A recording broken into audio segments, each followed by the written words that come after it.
Apa makna-makna yang ada pada arti keberkahan itu sendiri. Para ulama lalu menyampaikan salah satunya yang kita pelajari pada poin yang pertama. Arti barokah itu dikatakan oleh Imam Ibnu Rajab. Ya.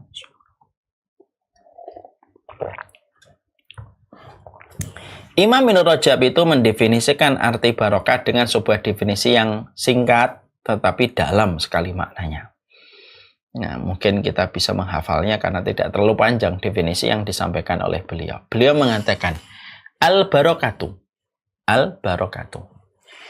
kullu ma tuzidukum fit ta'ah.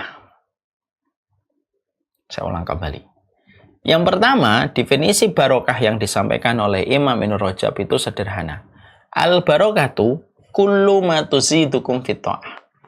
Kullu ma tuzidukum fit ta'ah itu seluruh perkara di mana perkara itu menambah ketaatan dirimu kepada Allah. Setiap perkara yang menambah ketaatan dirimu kepada Allah, maka perkara itu adalah barokah. Selamat datang di channel Langkah Iman Istiqomah. Jangan lupa like, komen, dan subscribe. Dan semoga kita semua mendapatkan ilmu yang bermanfaat. Amin. Alhamdulillah, tentunya senang sekali kita pada kesempatan hari ini kita berjumpa di Taman Ilmu dan tidak ada tempat kita untuk selalu bersyukur kecuali bersyukur kepadanya. Karena syukur itu sering saya sampaikan, syukur itu kayak saringan. Sebagaimana saringan air, merubah yang kotor menjadi bersih, merubah yang keruh menjadi bening, merubah yang tidak bisa dikonsumsi menjadi layak dikonsumsi. Kalau kita letakkan air pada air yang kita suling. Sama pula sesungguhnya kehidupan kita, kalau kita meletakkan hati yang bersyukur, maka yang keruh pada kehidupan kita, maka yang keruh maka akan menjadi bening. Maka yang sempit akan menjadi lapang. Maka yang berantakan akan menjadi rapi selama kita senantiasa bersyukur kepada Allah atas segala anugerah yang Allah berikan kepada kita. Dan tentunya kita faham, semakin kita bersyukur, semakin hilang penyakit hasad dan buruk sangka pada diri kita. Karena kita menikmati dan bersukacita terhadap apa yang kita peroleh dan tidak perlu mata kita menjadi hasad terhadap apa yang telah diperoleh orang lain. Inilah yang menjadikan kita bersyukur. Semoga kita tidak pernah kehabisan alasan untuk bersyukur kepada Allah. Sebagaimana Nabi Sulaiman. Nabi Sulaiman itu melihat semut saja yang berjalan, itu pun sudah cukup menjadikan Nabi Sulaiman bersyukur kepada Allah.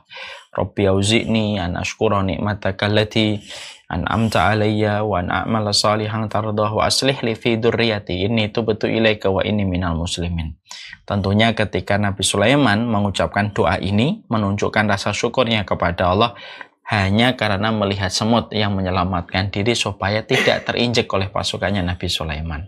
Artinya, orang yang beriman itu melihat segala sesuatu selalu memiliki alasan untuk bersyukur kepada Allah. Nah, inilah yang menjadi sebuah kebaikan pelajaran untuk kita. Semoga setiap apa yang kita jumpai, setiap apa yang kita peroleh pada rumah kita, pada apapun barang yang sudah kita miliki, menjadikan kita bertambah syukur kita kepada Allah. Karena sesungguhnya disitulah kita paham. Bukan bahagia yang menjadikan kita bersyukur, tapi bersyukurlah, pasti kita akan dibahagiakan oleh Allah Subhanahu wa Ta'ala. Itulah yang menjadikan kita bersyukur. Amin, insyaallah. Kita tentunya ketika kita menyadari kita hidup pada sebuah zaman yang disebut dengan zaman kapitalisme. Kita hidup pada zaman materialisme. Dan di antara dampak yang kita rasakan, polusi dan radiasi ketika kita hidup pada zaman materialisme dan kapitalisme, kita menjumpai dan kita mendapati definisi kebahagiaan dan definisi kehidupan itu dibentuk oleh paham materialisme dan paham kapitalisme. Di antara yang kita peroleh dan di antara yang kita dapatkan, bahwasanya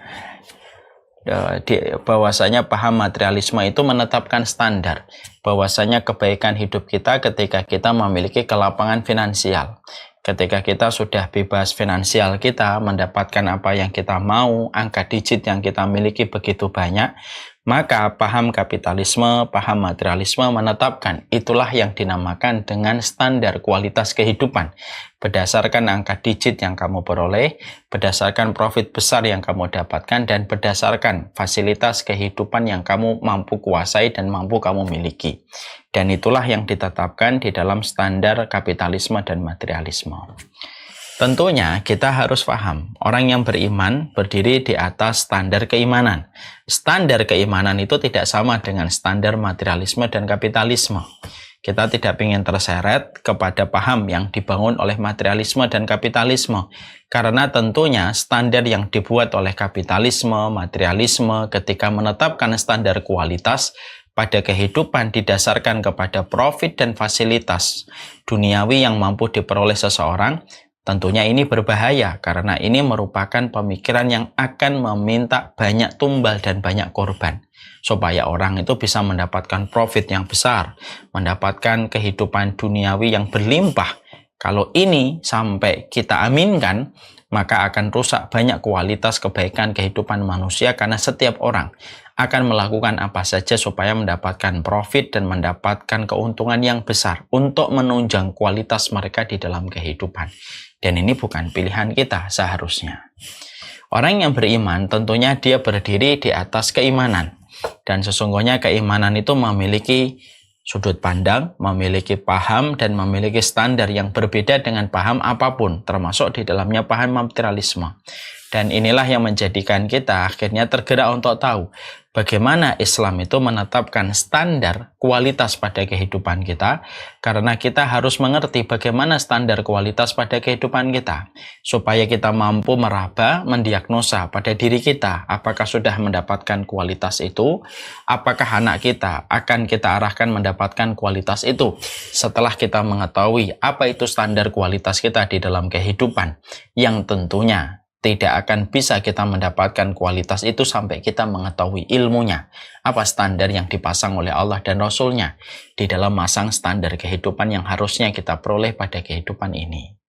Ya, inilah yang menjadikan kita akhirnya mengerti apa yang disampaikan oleh para ulama. Tidak ada kualitas yang berharga pada kehidupan kita kecuali adalah mendapatkan keberkahan. Karena nilainya, karena kualitas hidup tidak mengacu kepada angka deret, kualitas hidup tidak mengacu kepada tingginya jabatan dan sosial yang kita miliki, tetapi sesungguhnya kualitas kehidupan itu terletak pada keberkahan yang kita peroleh pada kehidupan, karena keberkahan itu merupakan sebuah posisi dan sebuah perkara yang besar di sisi Allah, yang Allah tidak turunkan kecuali mereka yang pantas mendapatkan keberkahan, dan siapapun yang mendapatkan keberkahan, maka dia telah mengunci kebaikan hidup di dunia dan mendapatkan kebaikan dalam kehidupan di akhirat kalau mereka mendapatkan keberkahan pada kualitas hidup mereka. Inilah sesuatu yang tidak bisa dibedah secara teori, secara pasti ketika kita sudah membicarakan tentang keberkahan hidup. Karena keberkahan hidup itu melampaui nilai yang kita dapatkan di universitas. Keberkahan hidup itu melampaui materi dan teori ekonomi makro ataupun mikro. Karena keberkahan hidup itu melampaui apapun dari link dan circle yang kita miliki. Karena berkah itu turun di sisi Allah, dan apapun yang turun di sisi Allah itu kedudukannya jauh lebih tinggi daripada apapun yang dimiliki oleh manusia dengan seluruh pencapaian yang mereka mampu wujudkan. Nah, inilah yang menjadikan kita akhirnya memahami, oh berarti kualitas kehidupan kita terletak pada keberkahan. Dan keberkahan itulah yang sejatinya kita raba, kita diagnosa, kita bedah apa itu makna keberkahan. Sudahkah kita memperoleh keberkahan itu? Sudahkah kita memahaminya juga? Dan apakah ini pula yang nanti kita wariskan kepada anak kita? Karena mewariskan keberkahan itu harusnya itulah yang menjadi lebih panjang kebaikannya daripada mewariskan harta menjadi warisan untuk anak kita. Karena harta warisan akan habis. Tapi keberkahan kita ketika kita mendapati dan mewariskan keberkahan itu kepada anak-anak kita karena pendidikan kita yang kita berikan, keberkahan itu long lasting. Dan kebaikannya melampaui semua apapun yang bisa dilakukan oleh manusia, karena keberkahan hanya turun dari sisinya Allah kepada orang-orang yang Allah kehendaki. Nah, inilah yang menjadi sebuah perkara besar. Ketika kita memahami itu, tetapi di sisi yang lainnya tentunya kita paham, banyak di antara kita juga terkadang masih asing dengan kata berkah ketika kita menguliknya secara lebih mendalam. Mungkin kata barokah itu familiar di dalam lisan kita, familiar pula ketika kita mendengarnya. Tapi jujur, kita harus tahu dan kita harus paham bahwasanya barokah itu merupakan sebuah kata yang terkadang banyak di antara kita tidak mengetahui artinya berkah itu apa. Makanya ironis ya, banyak orang yang mengatakan berkah, banyak orang yang sering berucap kata berkah kepada orang lain, tapi ternyata justru dia menjadi orang yang tidak tahu apa itu barokah dan bagaimana konsekuensi yang didapatkan kalau dia mendapatkan keberkahan dalam kehidupan. Nah, inilah yang menjadikan kita harus mengerti bagaimana makna barokah itu. Kita bedah bagaimana artinya, bagaimana katanya, supaya dengan mengetahui maknanya yang benar, maka kita tidak terseret dengan apa yang dilihat banyak orang, kita tidak terseret dengan apa yang trending, apa yang tren yang dibangun oleh masyarakat kebanyakan ketika mereka mendefinisikan berkah tanpa ilmu, tapi saatnya mendefinisikan keberkahan itu sesuai dengan definisi ilmu yang disampaikan oleh Allah dan Rasul dan para ulama yang berjalan di atas jalan kebenaran. Nah, itu yang akan menjadi pembahasan kita. Sebelum kita membahas tentang makna keberkahan itu apa saja pada kehidupan kita, tentunya yang kita harus lakukan pertama kali adalah mengevaluasi. Jadi sebelum kita mendefinisikan M yang kedua, ada M yang pertama, mengevaluasi dulu. Jadi nanti ada 2M, mengevaluasi dan mendefinisikan. Kita mengevaluasi dulu bahwasanya apa yang kita evaluasi dari kata barokah, ketika kebanyakan manusia itu mendefinisikan barokah itu selalu identik dengan banyaknya harta. Ini kan kita evaluasi sesuai dengan evaluasi yang dilakukan Allah dan Rasul-Nya, dan kita mengikuti Allah dan Rasul. Maka mengevaluasi yang pertama itu adalah salah kaprah. Kalau banyak orang masih menganggap bahwasanya keberkahan itu selalu dilihat kepada harta dan selalu dilihat kepada finansial yang besar yang dia capai dan dia peroleh. Ini merupakan sebuah kesalahan dan harus dievaluasi. Masyarakat kita kalau ada yang memiliki mobil yang banyak, mobilnya berjejer dengan harga fantastik, rumahnya ada di mana-mana, kemudahan dia di dalam bisnisnya, kerajaan dagangannya menjadi besar yang dulunya kecil, maka secara otomatis banyak orang langsung mendefinisikan ini adalah berkah hidupnya. Ada suami duduk sama istri melihat bagaimana rumahnya yang besar, mobilnya yang berjejer, lalu berkata, alhamdulillah kehidupan kita sudah barokah. Ini yang sering diucapkan oleh manusia. Kebanyakan manusia itu sering berucap semacam ini, yaitu keberkahan itu berbanding lurus dengan kelapangan masalah finansial. Sebaliknya kalau ada orang di dalam bisnisnya dia gagal, di dalam dagangannya dia tidak terlalu sukses, mobilnya adalah mobil biasa, pekerjaannya banyak mendapatkan kesulitan, maka yang terjadi pada pikiran orang kebanyakan adalah orang ini tidak barokah. Makanya rumahnya kecil, mobilnya biasa, bahkan mobilnya mau dijual karena kebutuhan yang dia dapatkan. Langsung mereka mengkaitkan kehidupan orang itu minus barokah karena dengan berbagai macam keterbatasan finansial. Tentunya ini harus kita evaluasi untuk saya dan untuk kita. Karena memang kita semuanya sama. Dulu waktu saya SMP, SMA pun sama. Oh, berarti kalau kaya itu barokah, kalau tidak kaya itu tidak barokah. Padahal ini merupakan perkara yang sangat berbahaya. Kalau kita mengartikan dan mendefinisikan keberkahan itu terletak kepada orang kaya dengan kekayaan finansialnya, maka kita akan menghormati habis-habisan orang kaya, meremehkan orang miskin. Kita tidak bisa mencintai orang miskin, tetapi kita merendahkannya. Dan kita akan terus menjilat kepada orang kaya, karena kita menganggap keberkahan pada harta mereka itu merupakan keberkahan di sisi Allah. Dan itu tentunya tindakan yang salah. Makanya disinilah kita harus luruskan, keberkahan itu tidak ada kaitannya dengan harta. Keberkahan itu tidak ada kaitannya dengan finansial.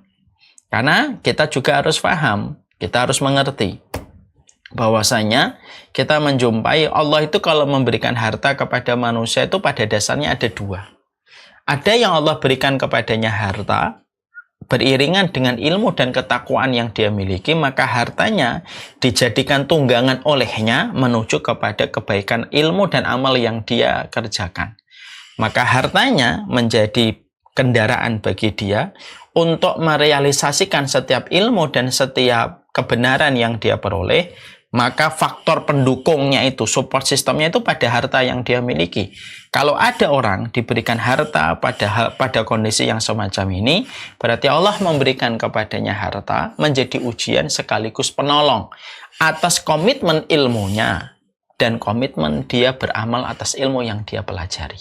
Maka itulah yang kemudian menjadi menjadi makna yang pertama, bahwasanya ada harta yang diberikan oleh Allah karena Allah ridho. Dan harta itu dipakai sama orang yang mendapatkan harta menjadi kendaraan, mengamalkan seluruh ilmu dan kebenaran yang dia peroleh. Sebagaimana Nabi Sulaiman, sebagaimana Utsman bin Affan, sebagaimana Abdurrahman bin Auf. Mereka diberikan anugerah harta, walaupun itu adalah ujian tersendiri nanti di hadapan Allah, tapi mereka mengubah harta itu menjadi kendaraan mereka, mengamalkan setiap kebenaran dan ilmu yang mereka peroleh dari sisi Allah. Dan hartanya menjadi support system untuk mewujudkan dan merealisasikan. Memang ada yang pertama semacam ini, tapi ada faktor pendukungnya ketika mereka memiliki ilmu dan komitmen untuk beramal. Ada yang kedua, ada orang yang mereka itu diberikan oleh Allah harta, tapi bukan karena Allah senang, tetapi justru karena Allah itu murka. Lalu Allah berikan kepadanya harta bukan karena Allah itu ridho. Sebagaimana tubuh dikasih gula terus-menerus. Memang tampaknya manis, tapi lama-lama dampak dari gula itu menggerogoti tubuh kita. Bukankah gula itu ganas? Bukankah gula itu jahat kalau sudah berlebihan? Gigi saja apabila terkena gula setiap waktunya, gigi anak kita aja bisa ompong. Gigi saja yang begitu keras saja bisa rusak gara-gara gula. Apalagi tubuh kita.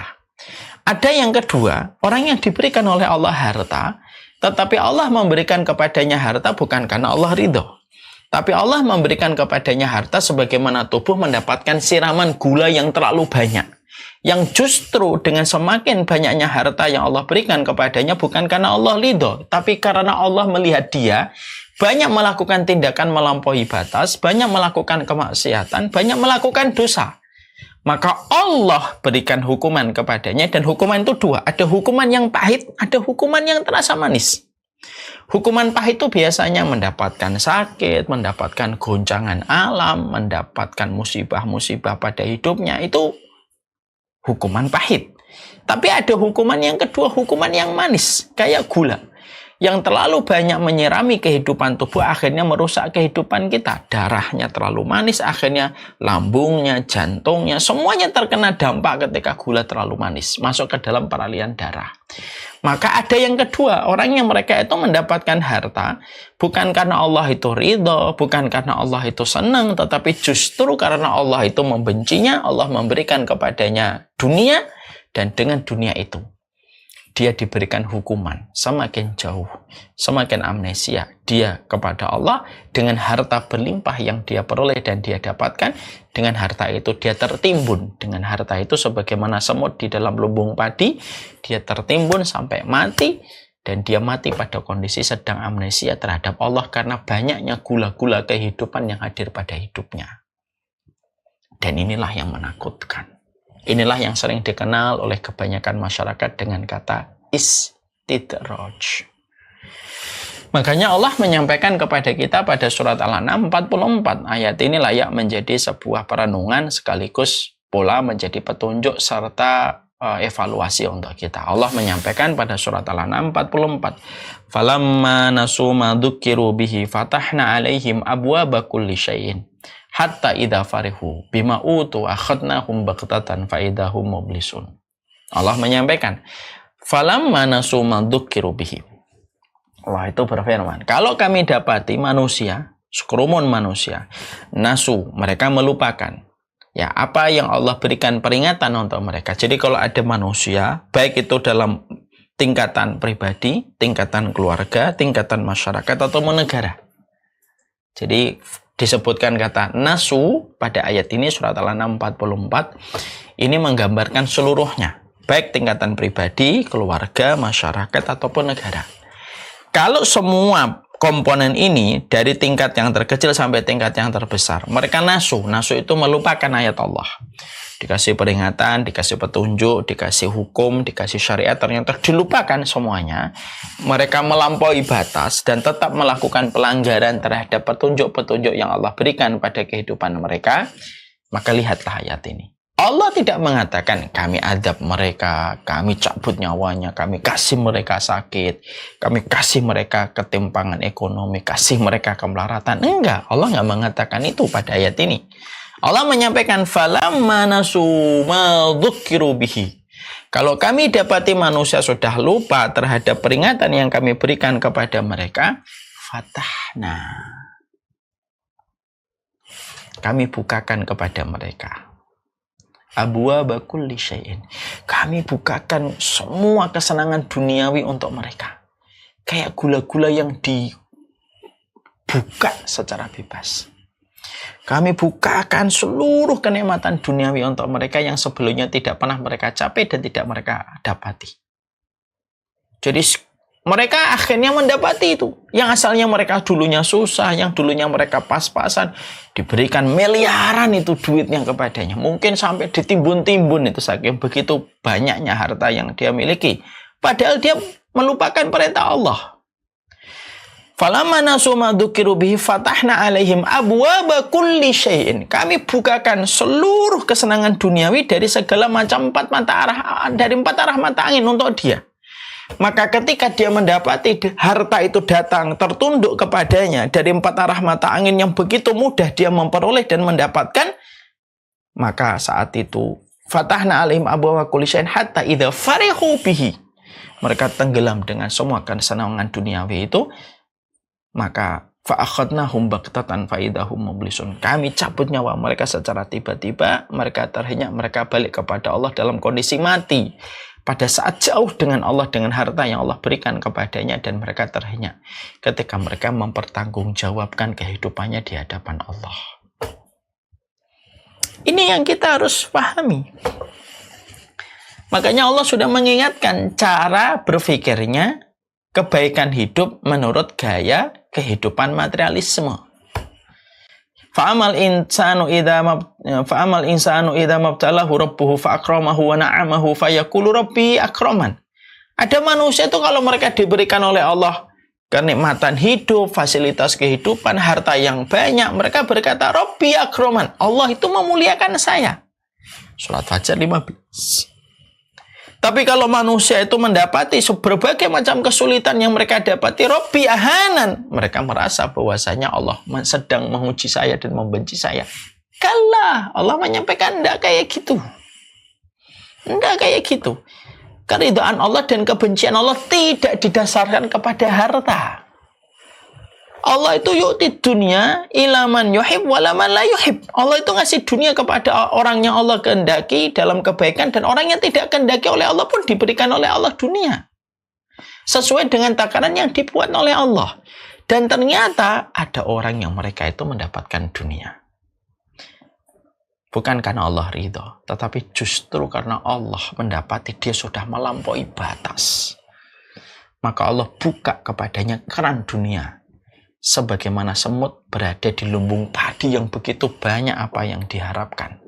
Tapi justru di lumbung padi itulah dia mati terkubur hidup-hidup ketika dia membawa kehinaan pulang kepada Allah, ketika dia melampaui batas dan lupa kepada Allah dengan banyaknya harta yang dia peroleh. Dan ini yang menakutkan. Hukuman yang manis itu lebih menakutkan daripada hukuman yang pahit. Makanya betul ya kalau orang Jawa itu suka mengatakan kalau dipangku mati. Kalau orang Jawa itu ada filsafat, huruf Jawa itu kalau dipangku maka mati. Maka banyak orang yang mereka itu tidak sadar. Sesuatu yang manis itu terkadang tampaknya menyenangkan, tetapi jahat untuk kehidupan kita kalau kita tidak menyadari dengan kewaspadaan iman. Makanya disinilah kita akhirnya paham. Berarti kualitas hidup berbarengan dengan keberkahan. Dan keberkahan itu tidak ada pengaruhnya dengan dunia yang kita miliki dan dunia yang belum kita miliki. Makanya surat Al-An'am 44 yang tadi kita baca, yang tadi kita jebarkan, disitulah kita akhirnya bisa menjawab kenapa ada ya orang bermaksiat tapi justru hartanya lancar. Karena hukumannya manis melalui gula-gula kehidupan yang Allah limpahkan untuk dia. Kenapa ada negara, di situ ada zina, di situ ada LGBT, di situ melindungi orang yang mungkin menghina Allah dan Rasul, tapi negaranya maju. Itu sama dengan orang yang dibukakan kepadanya gula-gula di masa tua dan dia terus mencicipi gula-gula tanpa disadari gula itu menjadi hukuman untuknya. Inilah jawaban dari pertanyaan kita, kenapa yang datang ke dukun sukses, tapi yang datang ke masjid terkadang masih diuji dengan kesulitan dia berdagang dan berbisnis. Disinilah kita mendapati kenapa ada orang hijrah kadang-kadang harus naik turun, terkadang hampir gulung tikar beberapa kali padahal dia sedang hijrah. Adapun orang yang tidak pernah hijrah tetapi justru semakin moncar, semakin berhasil, dan semakin puncak yang dia dapatkan dan dia peroleh, maka disitulah kita ngerti. Dunia itu kayak gula yang terlalu over dimasukkan ke dalam tubuh, maka gigi, lambung, jantung, dan peredaran darah akan rusak semuanya dengan banyaknya gula yang masuk ke dalam tubuh. Dan itu pula yang menjadi jawaban dari Allah melalui syariatnya. Jangan pernah menstandarkan keberkahan itu kembalinya kepada harta. Karena tidak ada kaitannya, keberkahan itu ditentukan oleh harta. Dan inilah yang menjadi sebuah evaluasi. Karena tadi saya menyampaikan materi ini melalui 2M, mengevaluasi baru mendefinisikan. Berarti disinilah kita akhirnya paham bahwasanya harta kita, harta orang lain, finansial kita, finansial orang lain, itu tidak ada kaitannya dengan keberkahan dan kualitas kehidupan kita. Setelah kita mengetahui bahwasanya ternyata kita mengevaluasi tidak ada hubungannya harta yang kita miliki, finansial yang kita dapatkan, kesuksesan salah satu di antara kita dengan profesi-profesi yang kita sedang jalani, proyek-proyek besar yang kita dapatkan, tidak ada sama sekali kaitannya dengan keberkahan hidup kita dan tanda cintanya Allah dengan kemudahan finansial itu tidak berhubungan dengan ridhonya Allah. Nah, sekarang baru kita mendefinisikan. Sekarang definisi barokah itu apa? Ya, supaya kita tidak salah lagi menempatkan arti barokah. Supaya ketika kita nyebutkan kata barokah kepada orang yang kita temui atau orang yang kita hadapi, kita tidak salah. Dan kita juga mengetahui bagaimana mendoakan orang ketika kita katakan kepadanya, yaitu adalah kamu hidupnya barokah ya, akhirnya kita paham. Dan itu seharusnya kita mengerti. Makanya ibu-ibu dan bapak notaris yang semoga Allah rahmati, saya udah lama sekali pernah ngobrol dengan seorang security. Security ini ngobrol, saya tanya, berapa gajinya sebulan? Nah, security mengatakan 900-an, 800, 900 sampai 1 jutaan kalau dapat bonus. Saya tanya anaknya berapa, cukup atau tidak?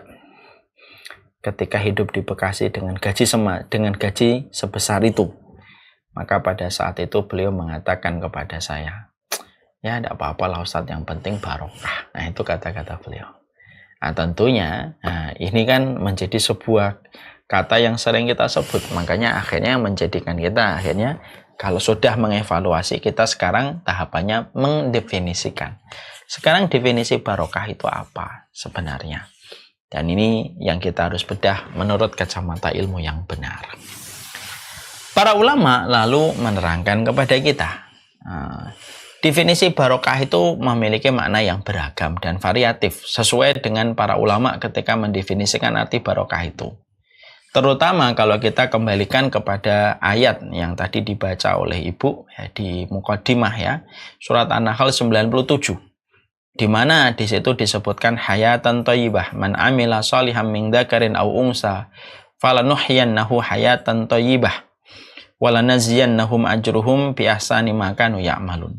Di situ Allah menyebutkan di dalam firman-Nya, barang siapa yang beramal sholih dari laki-laki dan perempuan dia dalam kondisi beriman, maka kami akan berikan kepadanya kehidupan dengan kehidupan yang baik, hayatan thayyibah.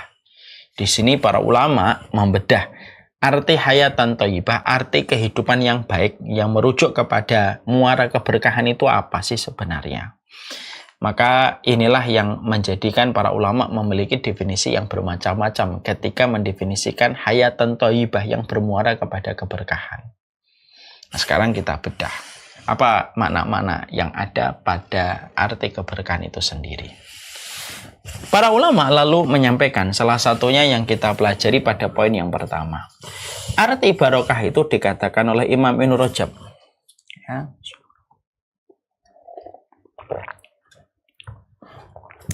Imam Ibnu Rajab itu mendefinisikan arti barokah dengan sebuah definisi yang singkat tetapi dalam sekali maknanya. Nah, mungkin kita bisa menghafalnya karena tidak terlalu panjang definisi yang disampaikan oleh beliau. Beliau mengatakan, al-barokatu, al-barokatu, kullu ma tuzidukum fit ta'ah. Saya ulang kembali. Yang pertama, definisi barokah yang disampaikan oleh Imam Ibnu Rajab itu sederhana. Al-barokatu, kullu ma tuzidukum fit ta'ah. Kullu ma tuzidukum fit ta'ah itu seluruh perkara di mana perkara itu menambah ketaatan dirimu kepada Allah. Setiap perkara yang menambah ketaatan dirimu kepada Allah, maka perkara itu adalah barokah. Masyaallah. Makanya ada sebagian yang meriwayatkan ziyadatul khair, bertambahnya kebaikan. Mari kita bedah perkataan dari Imam Ibnu Rajab. Kullu ma tuzidukum fit ta'ah fatil kal barokah. Apapun perkara yang menambah ketaatan kamu di jalan Allah, maka itulah barokah. Banyak orang mendefinisikan bahwasanya dari sebuah definisi yang mungkin kurang terbangun atas referensi. Banyak orang berkata bahwasanya barokah itu harus sehat, barokah itu harus kaya, barokah itu panjang umur, barokah itu indah panorama. Maka itulah yang disebut dengan arti barokah. Dalam definisi kebanyakan ya. Jadi kalau ada tempat yang indah, barokah. Ada orang panjang umurnya, barokah. Kalau sehat, dia barokah. Kalau dia sakit, kalau dia miskin, kalau tidak indah panoramanya, maka tidak disebut dengan barokah. Dan tentunya itu salah. Itu tidak benar. Maka kembali merujuk kepada apa yang disampaikan oleh Imam Ibnu Rajab. Apapun yang menambah ketaatan pada kehidupan kita kepada Allah itu, maka itu namanya barokah. Sehat belum tentu barokah, sakit belum tentu tidak barokah, ya kan? Karena banyak orang menyangka kalau ada orang sakit, wah tidak barokah kamu. Sakit terus, dosamu apa sih, maksiatmu apa sih sampai kamu sakit terus menerus? Nah, orang suka berkomentar semacam itu. Padahal belum tentu, yang sehat belum tentu barokah, yang sakit belum tentu barokah, yang sakit belum tentu tidak barokah. Kalau ada orang ketika dia sakit, ketika dia sehat, tetapi sehatnya tidak menambah ketaatan dia kepada Allah, ibadahnya tidak terbangun dengan benar. Ketika dia menjalani kehidupannya dengan kesehatan yang dia peroleh, tetapi tidak lahir ibadah yang dia lakukan dan dia kerjakan, berarti fix, confirm, sehatnya tidak barokah. Tapi sebaliknya, siapapun di antara manusia, ketika dia mendapatkan sakit, tetapi di dalam sakitnya dia bertambah ketaatan dia kepada Allah.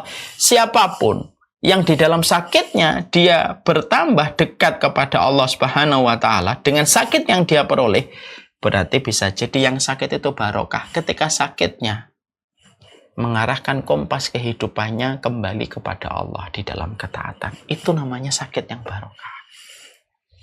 Karena definisi dari yang disampaikan oleh Imam Ibnu Rajab itu luas dia. Tidak terpaku kepada kesehatan, tidak terpaku kepada kekayaan, tapi apapun kondisi itu sebenarnya bisa barokah selama kondisi itu menambah ketaatan di jalan Allah. Bukankah kita mendapati ada sebagian dari umatnya Nabi yang masuk surga karena sakit yang dia ridhoi, lalu dengan sakit itu akhirnya mereka dimasukkan oleh Allah ke dalam surga? Bukankah itu sakit yang barokah? Saya ini sering sekali ya dalam perjalanan dakwah berjumpa dengan orang yang akhirnya hijrah. perjalanan hijrahnya mereka dimulai ketika mereka sakit. Didiagnosa dengan penyakit tertentu, lalu dengan diagnosa penyakit tertentu itu menjadikan mereka merenung, mengevaluasi dirinya, dan akhirnya mereka hijrah setelah mereka sakit. Yang dulunya tidak pernah mereka mengarahkan kompasnya menuju kepada Allah ketika sehat. Ketika mereka sehat malah justru lupa kepada tujuan hidup untuk beribadah kepada Allah. Pas ketika divonis sakit, baru mereka diarahkan hidupnya kepada Allah setelah merasakan dirinya sakit. Itu yang dinamakan sakit yang barokah. Makanya kita menjumpai dan kita mendapati banyak sekali di dalam hadis-hadis Rasulullah supaya kita ridho kepada sakit, berprasangka yang baik terhadap sakit, bahkan mencela penyakit pun tidak diperbolehkan di dalam kulturnya sunnah. La tasubbul humma fa innal humma yukaffiru said. Jangan mencela penyakit demam, karena penyakit demam itu menggugurkan dosa. Itu baru penyakit demam. Karena ternyata kita jumpai kebaikan yang kita peroleh ketika seseorang sakit ketika dia paham ilmunya. Makanya ibu-ibu dan bapak pernah nggak mendapati sebuah kisah nyata seseorang sahabat yang bernama Ubay bin Ka'ab. Ubay bin Ka'ab ini pernah mendengar Nabi bersabda, La tasubbul humma fa innal humma yukaffiru sayyi'at. Jangan mencela penyakit demam. Penyakit demam menggugurkan dosa. Maka beliau bertanya kepada Nabi, ya Rasulullah, apakah betul penyakit demam itu menggugurkan dosa? Kata Rasulullah, iya, demam itu menggugurkan dosa. Maka Ubay bin Ka'ab saat itu berdoa. Dan doanya mungkin kita tidak pernah mengucapkan dan mungkin kita tidak pernah minta doa ini. Doanya Ubay bin Ka'ab saat itu berkata kepada Allah. Doanya begini. Ya Allah, kalaulah demam itu menggugurkan dosaku, aku minta ya Allah. Aku minta. Berikanlah kepadaku sakit demam yang tidak memberatkan diriku, tetapi menggugurkan dosaku setiap waktunya. Doa itu bekerja di sisi Allah. Doa itu diterima sama Allah. Akhirnya Ubay bin Ka'ab semenjak setelah dia berdoa dengan doa itu, setiap sore sampai pagi selalu demam. Tapi demam yang tidak menghalangi aktivitas dia. Sampai hari ketika beliau meninggal dunia pun dalam kondisi beliau sedang demam. Dan itu yang menjadikan kita akhirnya paham. Apakah penyakit selalu identik dengan minus barokah? Enggak. Ada orang yang sakit tapi barokah. Kita mendapati ada seorang perempuan yang terkena penyakit ayan. Lalu datang kepada Nabi dan berdoa. Dan berkata kepada Nabi, Ud'ullah li ayyashfiyani. Ya Rasulullah, doakan saya supaya saya disembuhkan oleh Allah. Lalu dijawab oleh Rasulullah, in syi'ti ayyuhafiyaki wa in syi'ti tasbiri falakil jannah. Kalau kamu mau aku doakan, kamu bisa sembuh. Tapi kalau kamu mau bersabar, kamu akan diampuni dan dimasukkan oleh Allah ke dalam surga. Lalu wanita itu lebih memilih yang kedua, saya bersabar dengan penyakit saya. Kalau di dalam sakit tidak ada barokah, Nabi tidak mungkin memberikan pilihan kepada wanita itu supaya sabar di dalam penyakitnya. Ya sudah ya Rasulullah, saya sabar dalam penyakit ayanku ini, kecuali satu yang saya minta ya Rasulullah. Kalau ayanku sedang datang ketika aku kejang-kejang, sering sekali tidak sadar tersingkap auratku ya Rasulullah. Maka aku sabar terhadap penyakit ayanku, tetapi tolong tutup. Aku minta kepada Allah secara khusus supaya menutup auratku ketika penyakit ayanku sedang datang. Dan Nabi mengaminkan. Maka perempuan itu masih menderita penyakit ayan. Sabar dia menerima penyakit ayannya. Tapi yang luar biasa Allah menutupi auratnya ketika dia sedang kambuh. Sampai meninggal pun, maka beliau sering kambuh ayannya. Dan itu mendapatkan apa yang dijanjikan oleh Rasulullah. Dia mendapatkan surga. Bukankah sakit juga merupakan bagian untuk mendapatkan ahlul musibah? Ahlul musibah itu yaitu adalah orang-orang yang mereka itu mendapatkan penyakit dan dengan penyakit yang mereka ridhoi itu mereka akhirnya mendapatkan kedudukan yang tinggi di sisi Allah. Maka itu pun bisa disebut sebagai barokah walaupun sakit. Jadi orang itu masih bisa mendapatkan barokah walaupun sakit. Ketika sakitnya itu menambah ketaatan dia kepada Allah. Ada orang yang sehat barokah karena sehatnya menambah ketaatan. Ada orang yang sehat tidak barokah ketika sehatnya tidak menambah ketaatan. Ada orang yang sakit barokah ketika sakitnya mengubah hidupnya dan mengevaluasi hidupnya. Ada orang yang sakit juga tidak barokah ketika sakitnya justru malah berkesuh kesah kepada Allah. Itu semuanya tergantung pada sebuah indikator. Apakah yang kita peroleh ini menambah ketaatan kepada Allah ataukah tidak? Itu yang sebenarnya menjadi makna dari arti keberkahan hidup kita. Kita sering berkata, tempat yang paling barokah itu mana? Kita akan berkata tempat yang paling barokah itu adalah mungkin Bali, mungkin NTB, Lombok, atau mungkin tanah kita Jawa, Sumatera, Kalimantan dengan keindahan panoramanya. Sampai kita sering menyebut tanah bumi kita Pertiwi, tanah rempah loh Jinawi, karena apapun yang ada di tempat kita itu indah, dan apapun yang dilemparkan ke tanah-tanah di sekitar kita itu akan tumbuh menjadi pohon dan menjadi bunga. Tapi apakah barokah itu identik dengan keindahan? Belum tentu. Mari kita melongok kepada Mekah dan Madinah. Mekah dan Madinah itu kalau kita lihat sepanjang mata, tidak ada satu pemandangan hijau kecuali hanyalah secuil di tempat-tempat yang sangat terbatas. Sepanjang mata memandang hanyalah gunung-gunung besar, batu-batu yang apabila kita melewati di siang hari tampak terik membakar kulit kita. Bahkan melelahkan mata yang memandang atas teriknya suasana ketika kita di Mekah dan Madinah. Selain di Masjidil Haram dan Masjid Nabawi, itu semuanya pemandangan itu yang kita jumpai. Tanahnya lumayan gersang. Kita lemparkan tanah di sana, tidak setiap pohon bisa tumbuh di tanah sekeras tanah Mekah dan Madinah. Sesulit mendapatkan air, tidak semua binatang bisa hidup dan beradaptasi di Mekah dan Madinah. Yang indah di Mekah Madinah itu kalau kita hanyalah Masjidil Haram dan Masjid Nabawi. Tapi walaupun dia tidak indah, walaupun tanahnya merupakan tanah yang keras, walaupun adaptasi hewan di tempat itu sangat-sangat luar biasa untuk beradaptasi di wilayah tersebut, coba kalau kita kembalikan kepada keberkahan, mana yang paling barokah? Jawa, Sumatera, atau Mekah dan Madinah? Pasti setiap orang mukmin akan berkata, Mekah dan Madinah itu lebih barokah daripada tanah yang sekarang kita tinggali. Kenapa? Karena setiap kita di Mekah dan Madinah bertambah ketaatan kita.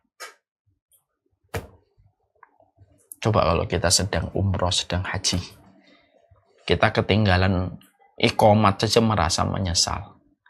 Kita kalau sedang di Mekah dan di Madinah, jam 2, jam 3 pergi ke Masjidil Haram itu biasa. 3 jam sebelum adzan subuh.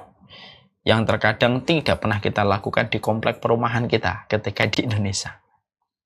Itulah yang artinya barokah. Karena itulah sejatinya yang kita harus mengerti, barokah itu kepada setiap ketaatan yang bertambah. Makanya kalau kita melihat istri kita, anak kita, keluarga kita, lalu kita melihat apakah anak kita ini barokah, apakah istri kita, suami kita barokah ataukah tidak, simple. Kembalikan kepada definisinya. Kalau suamimu, istrimu, anak-anakmu menambah ketaatan kamu kepada Allah, ketika kamu memiliki keluarga mungil yang kamu dapatkan, lalu keluargamu menasehati di dalam kebaikan, saling memberikan nasihat, saling mengkoreksi terhadap apa yang harus dilakukan di dalam berjalan menuju kepada Allah. Ketika keluarga kita, istri kita, anak kita, suami kita menambah ketaatan kita, maka sesungguhnya istrimu barokah, suamimu barokah, anakmu barokah. Tapi kalau ada orang ketika dia memiliki sebuah keluarga, ketika keluarganya itu suaminya, istrinya, anaknya tidak menambah ketaatan dia kepada Allah, setiap dia melihat istrinya, setiap dia menjumpai suaminya dan anak-anaknya, ternyata tidak bertambah ketaatan. Mereka hanya bertemu karena kesenangan, mereka bertemu karena hobi, tapi tidak mereka bertemu di dalam ketaatan walaupun mereka telah menjadi bagian dari keluarga. Maaf, kalau keluarga kita tidak menambah ketaatan kepada Allah, fix dan confirm, berarti keluarga kita tidak barokah di sisi Allah. Dan itu yang kita bisa mengerti. Sama dengan harta, Bapak dan Ibu. Sama dengan harta. Kalau kita ingin ngelihat harta kita masuk ke rumah kita, ngelihat lemari kita, ngelihat pakaian kita, ngelihat gadget yang kita miliki, ngelihat buku rekening yang kita punya gitu. Lalu kita bertanya, apakah rumah saya, mobil saya ini barokah ataukah tidak? Maka jawabannya tergantung pada ketaatan yang terbangun setelah memiliki itu. Ada orang kaya barokah, ada orang miskin tidak barokah. Ada orang miskin yang barokah, ada orang kaya yang tidak barokah. Dan itu tergantung bagaimana kaitannya pada sebuah definisi yang tadi disampaikan oleh Imam Ibnu Rajab. Kullu ma tuzidukum fit ta'ah. Apapun perkara, kalau perkara itu menambah ketaatan kamu di jalan Allah, maka itu barokah. Handphone kita, kalau kita tanya apakah handphone kita ini barokah ataukah tidak, simple kok. Kalau handphone ini membangun ketaatan kamu kepada Allah, dari handphone ini akhirnya taatnya kita kepada Allah, ibadah kita kepada Allah menjadi terbangun setelah kita memiliki handphone, memiliki iPad, maka berarti handphone kamu, berarti iPad kamu adalah iPad dan handphone yang barokah. Tapi ketika yang kamu miliki tidak menambah ketaatan kamu di jalan Allah, maka sesungguhnya itu bukan barokah. Bisa jadi yang kaya belum tentu barokah, bisa jadi yang miskin belum tentu. Belum tentu yang miskin itu hina, tapi justru barokah. Atau sebaliknya, kadang-kadang yang kaya barokah karena semua kekayaan yang dia miliki dipakai untuk menjadi kendaraan dia menuju kepada Allah. Kadang-kadang yang miskin belum tentu barokah malah. Karena apa? Maka di pikirannya itu cuma harta aja tiap waktu dan tiap harinya. Dan itulah kaitannya dengan keberkahan pada kualitas kehidupan kita. Jadi nomor satu ini kalau akhirnya kita relate pada kehidupan kita sehari-hari, ya akhirnya kita paham. Sesimpel itu dan sesederhana itu. Ketika kita ingin mendefinisikan dan mencocokkan definisi ini kepada kehidupan kita. Mobil kita, rumah kita, istri kita, suami kita, anak kita, rumah kita, semuanya. Apabila kita ingin tahu apakah ini adalah barokah ataukah tidak, maka itu didasarkan kepada apa yang bertambah dari perkara itu. Kalau tidak bertambah, apapun yang kita miliki tidak menambah ketaatan kita kepada Allah, fix dan confirm. Berarti kehidupan kita minus dari arti barokah. Ya, itu yang menjadikan kita harus paham. Makanya kalau ibu-ibu dan bapak bertanya, saya profesinya sebagai notaris, Ustaz. Apakah profesi saya barokah ataukah tidak? Maka menjawabnya juga mudah. Kalau profesi notaris yang ibu miliki dan ibu kerjakan, tapi dengan profesi itu akhirnya ibu lahir ketaatan, ibu akhirnya bisa memiliki satu lingkungan yang baik, saling menasehati, ibu akhirnya mengevaluasi, bapak juga mengkoreksi kehidupannya karena punya lingkungan yang sehat dalam keimanan. Lingkungan ini saling memberikan kebaikan dan saling mensinergikan ketaatan sesama orang-orang yang berprofesi yang sama. Lalu tidak ada sikut-sikutan, tidak ada hasad di antara sesama teman satu profesinya. Lalu akhirnya ketaatan lahir dari profesi yang sama-sama kita jalani. Karena kita yakin bahwasanya rezeki tidak pernah salah untuk mampir kepada kehidupan manusia. Kalau itu yang kita dapatkan, berarti profesi kita pun barokah.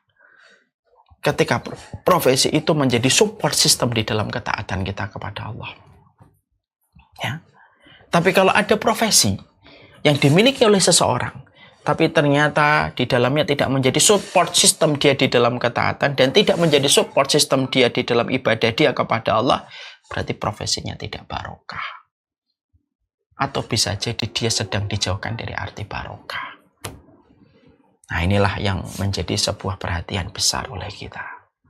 Makanya kalau sudah bertambahnya ketaatan, maka disitulah pertolongan Allah itu datang di dalam kehidupan kita. Ketika ketaatan kita bertambah, setiap ketaatan kita yang bertambah selalu diikuti dengan sebuah konsekuensi. Kalau kehidupan taatnya kita bertambah, berarti barokah. Dan barokah itu mendekatkan pertolongan. Saya ulang kembali. Ustadz, tanda barokah itu bertambahnya ketaatan. Kullu ma tuzidukum fit ta'ah. Betul. Bertambahnya ketaatan itu merupakan tanda keberkahan hidup kita. Maka muara dari keberkahan itu apa? Mendekatkan pertolongan Allah pada kehidupan kita.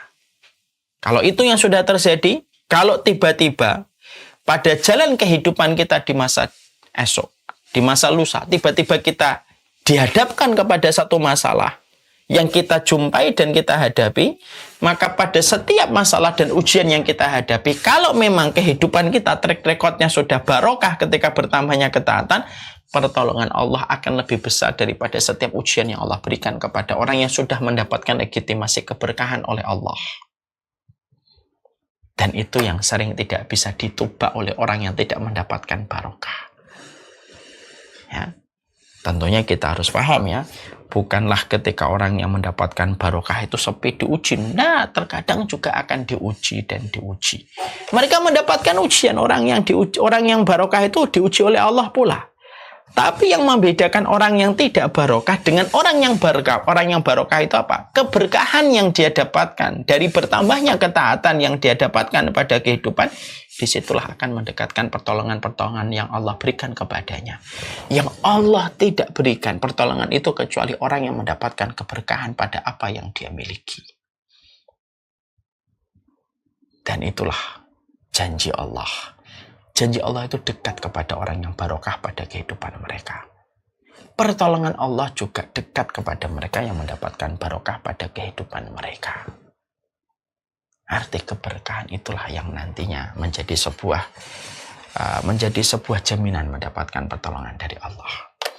Makanya inilah yang menjadikan akhirnya kita memahami dari definisi yang pertama, akhirnya kita bisa menempatkan definisi ini dalam segala sesuatu.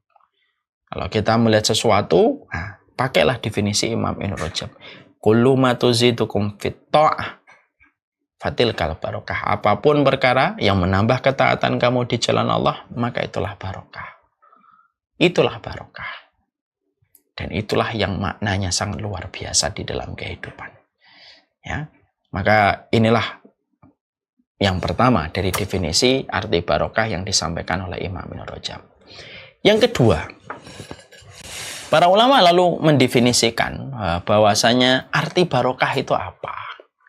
Maka dijelaskan di dalam beberapa penjelasan bahwasanya arti barokah itu yang kedua adalah ketika seseorang itu mereka diberikan oleh Allah sebuah ma'isyah, sebuah penghidupan yang halal. Maka itu juga merupakan barokah.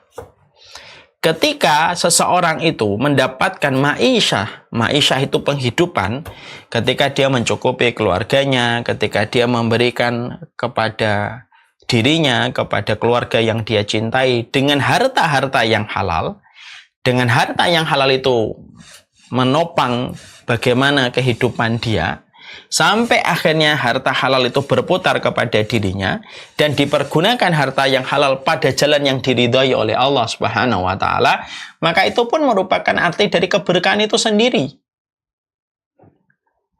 Terutama ketika kita hidup pada zaman fitnah, ketika orang tidak lagi memperdulikan yang halal dengan yang haram. Ya. Kita hidup pada zaman ketika Rasulullah sudah memberikan sebuah keterangan. Sayati zamanun 'alan nas la yubalil mar'u min aina apa? Sebentar rapi lagi dakwah ya, Nak. Kata Rasulullah SAW, Nabi menyampaikan kepada kita akan datang satu waktu ketika manusia itu tidak lagi memperdulikan min aina akhadal mal, dari mana dia mengambil hartanya. Ahuwa halalun am huwa haramun, apakah itu halal ataukah itu haram. Maka ketika zaman itu sudah datang, lalu ada orang yang diteguhkan oleh Allah hatinya supaya dia hanya mengambil yang halal sebagaimana lebah ketika tidak mengambil kecuali yang baik. Orang yang berprinsip hidupnya sebagaimana lebah, dia tidak mengambil kotoran sebagaimana lalat, dia tidak singgah kepada tempat yang menjijikkan sebagaimana lalat, dia hanya mengambil sesuatu yang baik, dia mengambil putik-putik dalam satu pohon, lalu dari putik madu yang dia peroleh, dia berikan kepada keluarganya. Siapapun mereka yang diberikan jalan kehidupannya sebagaimana lebah, hanya mengambil yang baik, maka itu adalah tanda keberkahan. Nah, apa? Boleh sana. ya, maka dia mendapatkan keberkahan. Jadi mana keberkahan yang kedua itu apa? Ketika saya, Bapak dan Ibu semuanya, lalu Allah jadikan kehidupan kita sama dengan kehidupan lebah. Kan kita paham ya, lebah ini merupakan salah satu binatang yang diberikan oleh Allah keistimewaan sebagaimana semut, sebagaimana kuda perang. Ya, maka dia memiliki keistimewaan. Allah kalau ingin memberikan keberkahan kepada manusia, maka dijadikan hidupnya itu kayak lebah. Filosofi kehidupan dia itu kayak lebah. Tidak mengambil kecuali yang baik, dan yang dikeluarkan pun sesuatu yang baik. Jadi semua yang terjadi pada diri lebah itu kan semuanya kebaikan. Semuanya kebaikan dalam diri lebah itu. Diambilnya di tempat yang baik, keluarnya pun juga sesuatu yang baik. Orang, kalau Allah menetapkan kebaikan untuk orang itu, maka Allah akan berikan hidupnya kayak lebah. Akhirnya dia diberikan oleh Allah kekuatan untuk mampu menampik yang haram, menampik yang syubhat. Lalu dia diberikan kekuatan, tangannya tidak mengenal kecuali harta yang halal. Lalu dia tidak mengenal tangannya kecuali menempatkan harta yang halal di tempat yang terbaik sesuai dengan kondisi dan kebutuhan. Dia tahu kapan memberikan nafkah keluarga, dia tahu kapan dia memberikan di jalan Allah dan kepada kaum muslimin. Hidupnya sederhana di dalam masalah ketika mencari harta.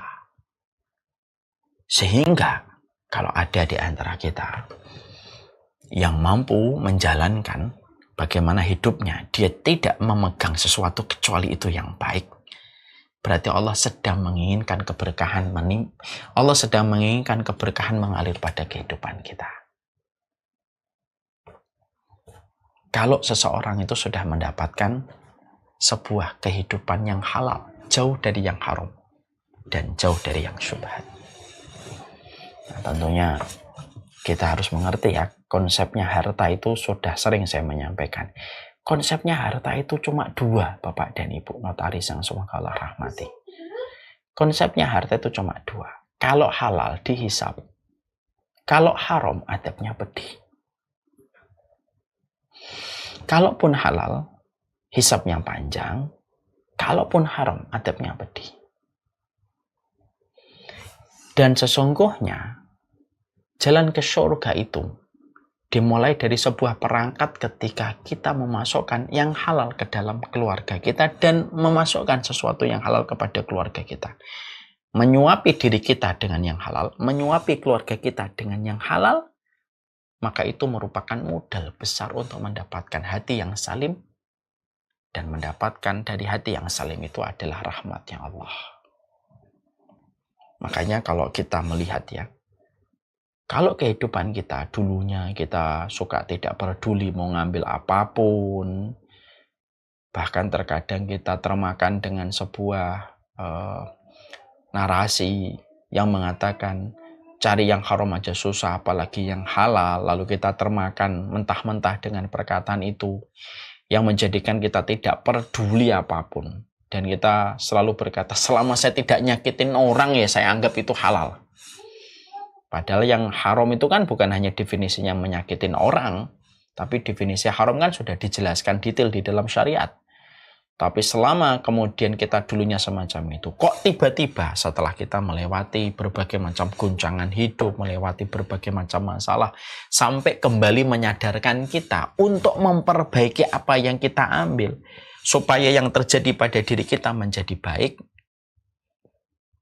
maka kita sudah mulai menyerupai dengan kehidupan lebah ketika mengambil madu dan mengambil yang baik dari bunga dan tidak mengeluarkan kecuali yang baik dari madu, maka itulah yang dimaksudkan dengan keberkahan. Makanya Masya Allah ya, ini juga termasuk salah satu tantangan besar kita ibu-ibu dan bapak. Kalau kita ingin lihat anak kita barokah itu bukan berarti kita bebas menjadikan anak kita memilih profesinya itu apa aja. Apalagi kalau profesi yang diinginkan anak kita hanya berdasarkan kepada tren dan tidak peduli yang halal dan haram. Tapi kita diwajibkan sebelum menikahkan mereka, sebelum memilihkan keluarga untuk mereka, maka wajib setiap orang tua itu memilihkan profesi yang barokah, di mana apa yang didapatkan oleh anak kita itu betul-betul baik Dan itu merupakan harta yang halal. Dan mereka sebagaimana kehidupan lebah. Ini termasuk salah satu karunia besar ini. Orang yang memiliki gaji 3 juta, tapi bersih dari yang haram dan syubhat, itu jauh lebih baik daripada orang yang memiliki gaji 20 juta, tetapi di dalamnya ada yang syubhat dan haram. Kenapa? Karena biaya yang dikeluarkan nanti dari gaji 20 juta, tetapi di dalamnya ada yang haram dan syubhat, maka cara membayar feedbacknya itu jauh lebih besar daripada yang didapatkan. Daripada orang yang bergaji 3 juta, jauh lebih rendah daripada yang 20 juta, tapi dia bersih dari sesuatu yang haram dan syubhat, maka dia tidak akan banyak memberikan tumbal. Karena apa? Harta haram itu selalu minta tumbal. Harta yang haram itu selalu meminta tumbal dalam tanda kutip. Tumbal itu apa saja? Karena harta haram itu dibenci oleh Allah. Tidak ada zat yang paling membenci harta haram kecuali Allah. Karena Allah membenci harta yang haram, maka hukum di dalam harta yang haram itu apa? Selalu meminta tumbal. Bisa jadi anak kita banting pintu di depan kita, sumpah serapah kepada kita. Bisa jadi. Itu mungkin karena kumpulan-kumpulan dari harta haram yang pernah kita suapkan kepada mereka. Lalu tanpa kita sadari, apa yang kita suapkan dari harta haram kepada anak-anak kita, maka itulah yang menjadikan tingginya suara dia dan sombongnya dia kepada orang tuanya. Dan itu pun tidak lepas dari peran serta ketika orang tua memberikan kontribusi harta yang haram. Makanya saya ngeri sekali ketika membaca sebuah tulisan seorang guru, harta haram itu meminta tumbal. Dan kamu harus mempersiapkan tumbalnya. Karena harta haram itu terkadang dapatnya gampang. Tapi apapun yang gampang didapatkan harta haram daripada yang halal, selalu ada konsekuensi yang harus dibayar. Selalu ada konsekuensi yang harus dibayar. Dan inilah yang menjadikan kita terkadang harus betul-betul merenungkan betul secara dalam dan makna yang menyeluruh. Betapa kita mengkhawatirkannya kalau kita akhirnya menggampangkan yang haram pada kehidupan kita. Jadi disinilah kita akhirnya mendapati definisi yang kedua. Tanda hidupmu penuh barokah itu apa?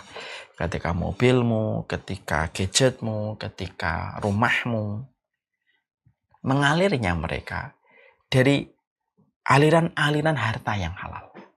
Lalu jadilah itu handphonemu, jadilah itu gadgetmu, jadilah itu pakaian yang kamu kenakan. Dan kamu mengerti betul setiap aliran sampai kita mendapatkan fasilitas ini dari harta yang betul-betul halal, maka itu tanda barokah. Itu tanda barokah. Lalu ketika kita berkomitmen untuk melahirkan dari harta halal ini adalah sebuah kebaikan yang lebih besar, sebagaimana sebagaimana lebah mengeluarkan madu dari putik yang diambil, maka itulah barokah yang lebih besar lagi. Jadi orang yang barokah itu dijadikan hidupnya simple sebagaimana simpelnya lebah. Tidak hinggap kecuali di tempat yang baik dan tidak keluar dari hidupnya kecuali sesuatu yang bermanfaat. Nah, itulah makna barokah yang kedua. Mungkin inilah dua makna yang bisa kita sampaikan pada kesempatan ini. Karena waktu jualah yang membatasi. Setidaknya kita paham bahwasanya inilah arti keberkahan pada kehidupan kita. Inilah arti keberkahan pada kualitas kehidupan kita. Jadi nanti kalau kita sudah mulai meraba, ya kita mulai paham, oh apapun yang menambah taat itu barokah. Kalau kehidupan kita sudah diberikan komitmen untuk lahir pada yang baik dan tidak mengeluarkan kecuali yang baik, berarti itulah barokah. Dan kalau kita mendoakan orang, semoga hidupmu barokah ya, berarti kita sudah memberikan kepadanya dua. Semoga bertambah ketaatan pada hidupmu dengan apa yang kamu miliki, dan semoga yang kamu peroleh itu pun juga bagian dari sebuah kebaikan, dan yang kamu keluarkan adalah bagian dari kebaikan pula. Nah itulah arti hidup kita penuh dengan barokah.